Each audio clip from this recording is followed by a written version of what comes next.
Hello artists! Today we'll learn about neurographic art and create some neurographic art together.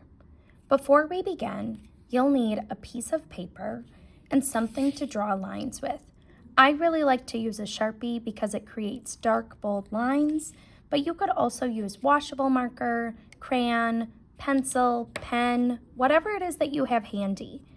We will create lines that extend from one edge of the paper to the other. So I like to put something underneath my paper to protect my table or drawing surface. Neurographic art is an art form that's more about the process than the end result or the product. Sometimes before creating, a neurographic artist will set a goal, an intention, or an affirmation to repeat throughout the practice. The goal could be what you hope to get from this experience. Maybe you hope to feel calm. The intention could be something that you want to let go of. If there's a stress or a worry, something that you want to let go of during this time. You could also choose to provide yourself with an affirmation.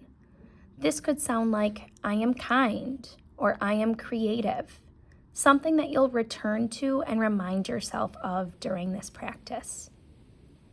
If you would like to set a goal, an intention, or an affirmation, you can pause this video to think about it.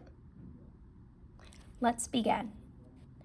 I'll start by using my Sharpie to create curving lines that begin on one end of my paper and go all the way to the other side.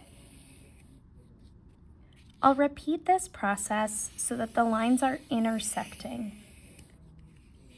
This art form is all about not being perfect and just drawing lines where your body takes you. You can draw as many or as few lines as you would like.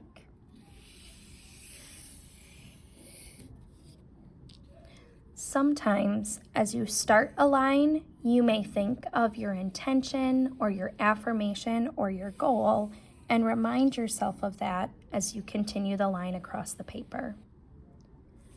Once you've completed drawing these lines, the next step is to create curves wherever there are sharp corners. This repetitive movement helps us to be mindful and live in the present moment. I do this by looking for anywhere that I see a V or an angle and then creating a curve or a U shape in that spot. I then color in these sections that I've curved.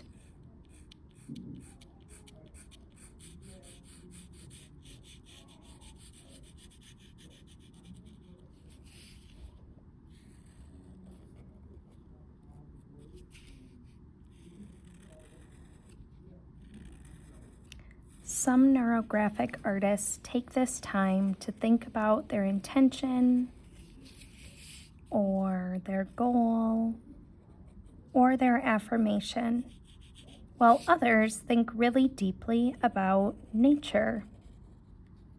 The reason why some people connect neurographic art to nature is because in nature, many curved lines exist. There aren't as many sharp angles or corners. So these curved lines help to remind us of that and connect more with nature in that way.